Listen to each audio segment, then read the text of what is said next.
नमस्कार मंडळी, मी श्रद्धा आणि स्वागत आहे तुमचं माझ्या आजच्या नवीन व्हिडिओमध्ये। तर आजच्या व्हिडिओमध्ये मी माझ्या किचनचा जो काउंटर टॉप आहे त्याला मी थोडंसं ऑर्गनाइज करून ठेवणार आहे आणि तोच व्हिडिओ मी तुम्हा लोकांशी शेअर करणार आहे। तर यासाठी तुम्हाला हा व्हिडिओ शेवटपर्यंत बघायला लागेल, कारण या व्हिडिओमधून काही अशा आयडियाज असतील ज्या तुम्हाला तुमच्या किचन ऑर्गनाइज करण्यासाठी उपयुक्त ठरतील। तर आजचा दिवस तुम्हाला खूप छान आनंदाचा जाऊ देत आणि आपण व्हिडिओला आता सुरुवात करूया।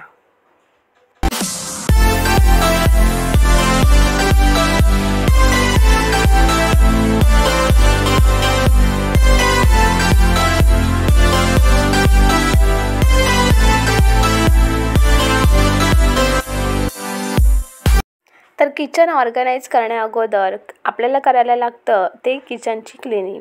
तर तुम्ही बघू शकताय, हा आहे माझा किचनचा काउंटर टॉप म्हणजेच ओटा, जो की जास्त मोठाही नाही आहे आणि जास्त छोटाही नाही आहे, त्यामुळे त्याला ऑर्गनाइज करणं हे खूप इम्पॉर्टंट आहे।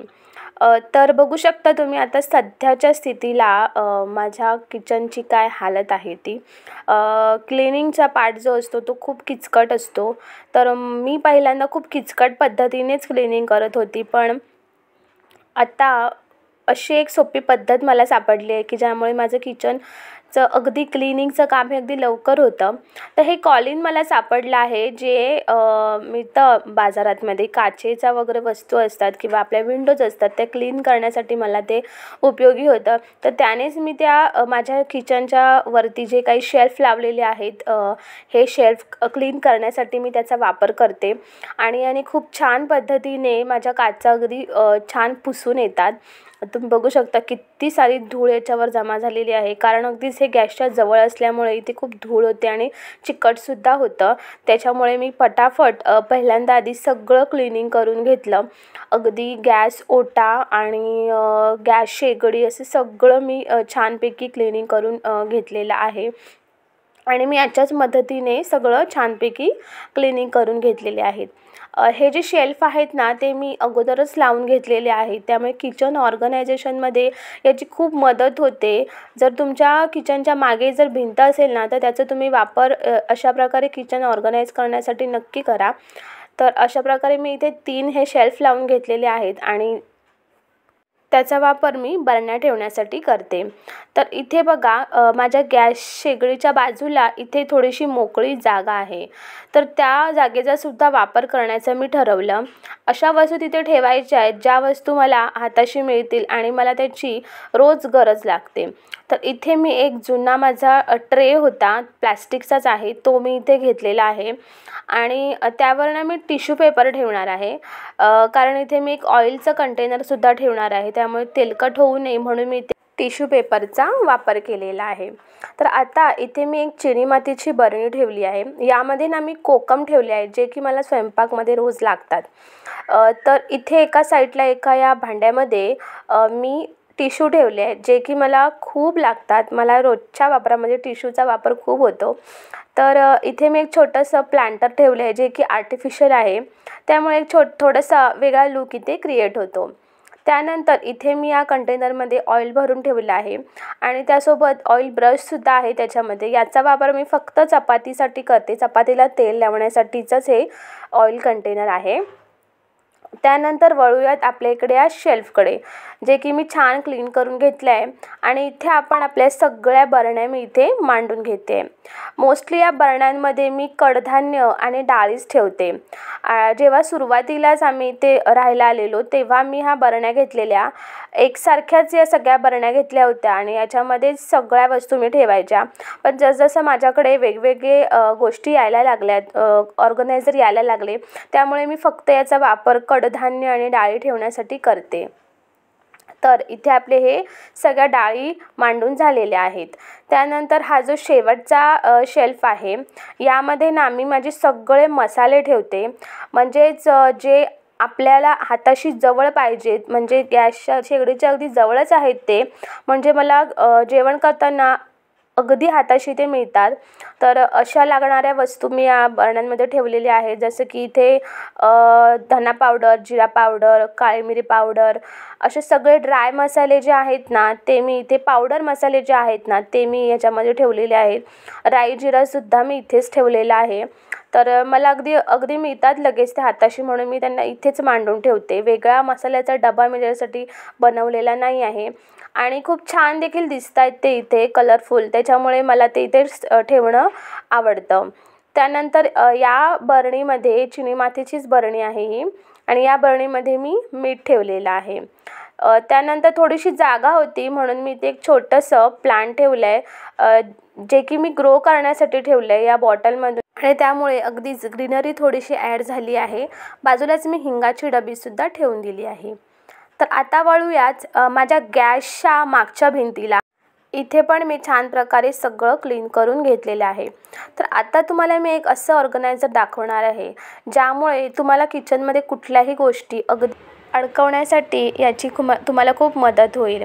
तर हा असा प्रकारचा एक ॲडॅस्टिव्ह हुक आहे, जो आपण फक्त आपल्या किचनचे जे स्टाईल आहेत ना त्याला चिटकवायचा आहे, आणि हा जो काही वरचा भाग आहे त्याला खाली करायचा आहे. बस, हा अगदी तिथे अटॅच झालेला आहे, जो की अजिबात हलणार नाही.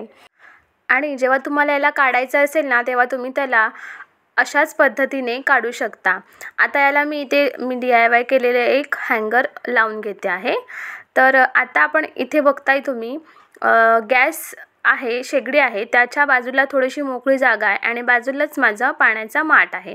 तर याच्यामध्ये जी मोकळी जागा होती त्याचा वापर करण्याचा मी ठरवलं, आणि इथे हा मिशोवरून मागवलेला मी जो रॅक होता तो मी इथे ठेवून दिला आहे. आणि आता या रॅकमध्ये अशा काही वस्तू ठेवणार आहे ज्या की मला अगदी हाताशी मिळतील. तर या 2 चिनी मातीच्या इथे बरण्या आहेत, जे मी माझ्या किचनच्या ट्रॉलीमध्ये ठेवल्या होत्या, जे की प्रत्येक वेळी काढताना खूप जड व्हायचं आणि भीती वाटायची की ते खाली पडतील की नाही. कारण यामध्ये मी तूप ठेवलं होतं आणि एका बरणीमध्ये मी लोणचं ठेवलं होतं. त्यामुळे मी ह्यांना आता इथे ठेवले, त्यामुळे मला ते हाताशी वापरायला खूप छान पडत आहेत.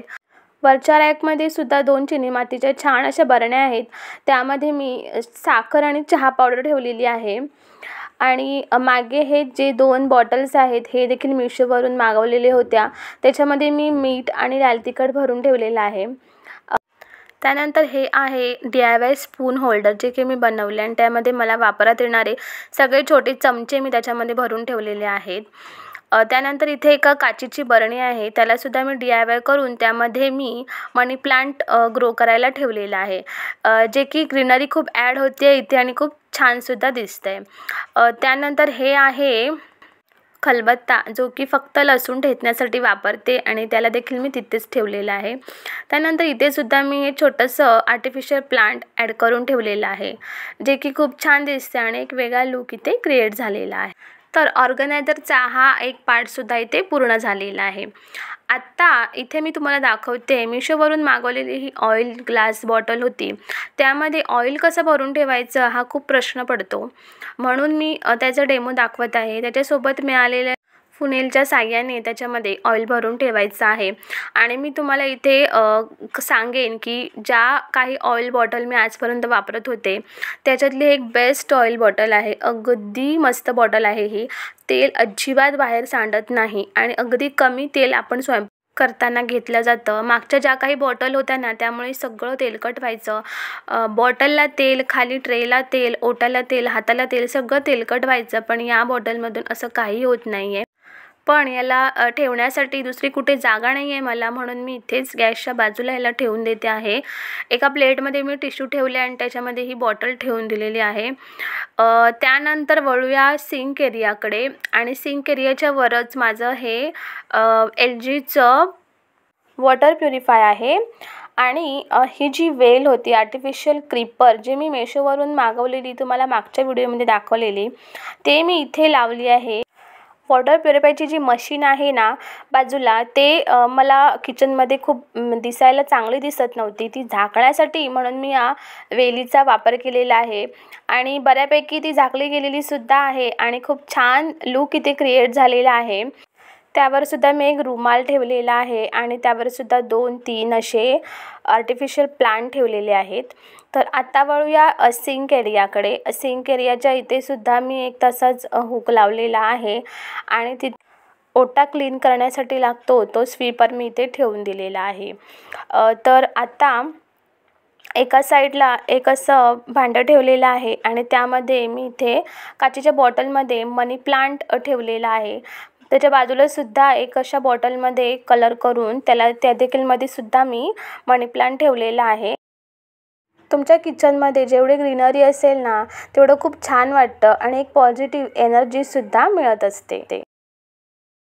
त्यानंतर एका साईडला मी एक छोटासा ट्रे ठेवला आहे आणि त्या ट्रेमध्ये मी भांडी घासायचं विम लिक्विड आणि हँडवॉशची बॉटल आणि एक छोटासा पुन्हा एकदा मनी प्लांट छोट्याशा बॉटलमध्ये ठेवलेला आहे. तर हा भाग देखील इथे क्रिएट झालेला आहे.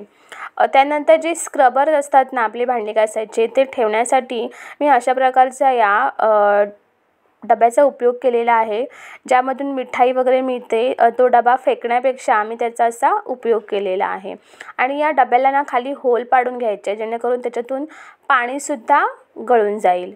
तर इथे हा सिंक एरिया अशा प्रकारे ऑर्गनाईज झालेला आहे. त्यानंतर बरण्यांच्या वर इथे हे DIY लावून घेतो आहे, जे की माझ्या मिस्टरांनी मला बनवून दिलं आहे आणि याच्याशिवाय माझं किचन खूप अपूर्ण दिसायला लागलेलं. तर चला मंडळी, आता बघूया फायनल लूक. तर आपल्या सगळ्या मैत्रिणींचा म्हणजेच स्त्रियांचा हा जास्तीत जास्त वेळ हा आपल्या किचनमध्ये जात असतो. त्यामुळे ती जागा अशी आहे की जी मेंटेन करून ठेवणे, छान ऑर्गनाईज करून ठेवणं हे खूप गरजेचं असतं. त्यामुळे आपल्याला एक काम करायला खूप छान असा उत्स्फूर्तपणा येतो. तर त्याप्रमाणेच त्यासाठीच मी माझं हे किचन खूप छान पद्धतीने ऑर्गनाईज करून ठेवते, म्हणजे मला काम करताना अजिबात कंटाळा येणार नाही आणि ज्या काही गोष्टी मला लागतात त्या सगळ्याच अगदी मला हाताशी मिळाव्यात यासाठी हे किचन ऑर्गनाईज करते. तर मंडळी, कसा वाटला माझा हा व्हिडिओ, कसं वाटलं माझं किचन ऑर्गनायझेशन. अगदी मोजक्याच वस्तूमध्ये जास्त खर्चिक गोष्टींचा वापर न करता मी हे किचन ऑर्गनाईज केलेलं आहे. अगदी मला ज्या पद्धतीने सोयीस्कर होईल किंवा ज्या पद्धतीने मला हँडी होईल त्या पद्धतीने मी हे ऑर्गनाईज केलेलं आहे. किचन जर सुंदर दिसत असेल ना तर आपल्याला काम करायलासुद्धा खूप मजा येते आणि कंटाळासुद्धा येत नाही. तर मंडळी, कसा वाटला नक्की सांगा. यामधून तुम्हाला काही आयडियाज मिळाल्या असतील तर तेही मला नक्की सांगा आणि व्हिडिओ आवडत असेल तर प्लीज चॅनलला नक्की सबस्क्राईब करा आणि माझे पुढचे व्हिडिओ बघण्यासाठी बेल आयकॉनला नक्की क्लिक करून ठेवा. तर चला मंडळी, बाय बाय. पुन्हा भेटूया नवीन अशाच एका व्हिडिओमध्ये.